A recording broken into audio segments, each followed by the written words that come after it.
13 जनवरी से जिस महाकुंभ की शुरुआत हुई थी, आपको बता दें आज 2 फरवरी है। 2 से 4 फरवरी तक का दिन काफी ज्यादा महत्वपूर्ण। मेरे पीछे आप देख पा रहे हैं यहाँ पर किस तरह से आईटीबीपी के जो जवान हैं ये लोगों को हटाने का काम कर रहे हैं, भीड़ ताकि नहीं बढ़ पाए, क्योंकि 28-29 जनवरी की आधी रात को जो कुछ हुआ था उसने पूरे देश को स्तब्ध कर दिया था। और यहाँ पर आप देख पा रहे हैं एक एक करके आईटीबीपी के तमाम जवान आगे जा रहे हैं और जितने भी लोग जगह जगह बैठे हुए हैं अब उनको हटाने का काम किया जा रहा है। ये पूरा का पूरा हिस्सा आपको बताते चले, ये पूरा का पूरा हिस्सा वीवीआईपी जो हमारे अखाड़े के साधु संत हैं उनके जाने का ये पूरा इलाका है। यहीं पर आगे कुछ दूर पर मीडिया कवरेज की इजाजत मिली हुई है, जबकि दूसरी तरफ दाहिनी तरफ अगर हम आपको दिखाएंगे, दाहिनी तरफ देखिए ये पूरा का पूरा हिस्सा जो आप देख रहे हैं यहाँ पर बड़े बड़े होर्डिंग्स लगा दिए गए हैं।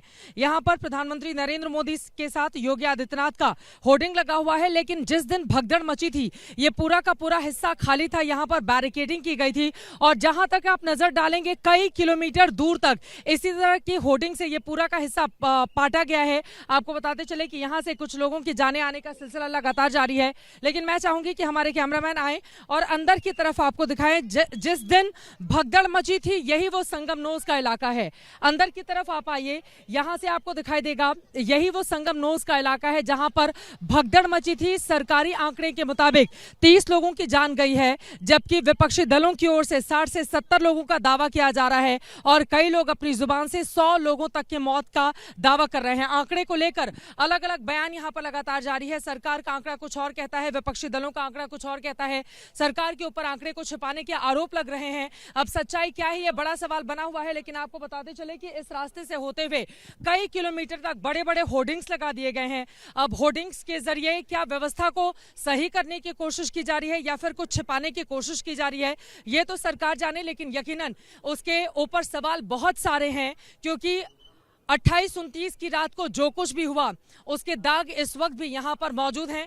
पुलिस प्रशासन की व्यवस्था यहाँ पर बढ़ा दी गई है, सुरक्षा के और भी चाक चौबंद अर्धसैनिक बलों की भी तैनाती की गई है, लेकिन यकीनन अभी आगे आने वाला वक्त और ज्यादा महत्वपूर्ण रहने वाला है। फिलहाल ये हम आपको दिखा रहे हैं, जहां तक आप नजर डालेंगे ये पहले था नहीं, क्योंकि मैं उस दिन भी 28-29 तारीख को यहीं पर मौजूद थी, ये पहले था नहीं और अब यहाँ पर लाकर पूरे के पूरे महाकुंभ के होर्डिंग्स से पूरी जगह को पाटने का काम किया गया है। जो पब्लिक मैनेजमेंट होता है उसके लिए उन योग्य लोगों को लगाए जिनको वास्तव में इसका अनुभव है। सरकार की कोशिश ये होनी चाहिए कि लोगों को समझा बुझाकर एक से दूसरी जगह लेकर जाया जाए, उसके बाद वहां पर डुबकी लगाएं और फिर उनको सकुशल पूरी तरह से स्वस्थ बिना किसी नुकसान के वो अपने घर पर पहुंचे। लेकिन फिलहाल उस तरह के इंतजाम अभी भी नाकाफी नजर आ रहे हैं। चुनौती बहुत ज्यादा बड़ी यहाँ पर खड़ी हुई योगी सरकार के सामने। होर्डिंग से पूरे इलाके को तो पाटा गया है, लेकिन सवाल बड़ा ये है और अब साजिश की भी बात कही जा रही है। देखिए बड़ा दिलचस्प हो चला है, प्रशासन की, पुलिस की, सरकार की जहां पर नाकामी हो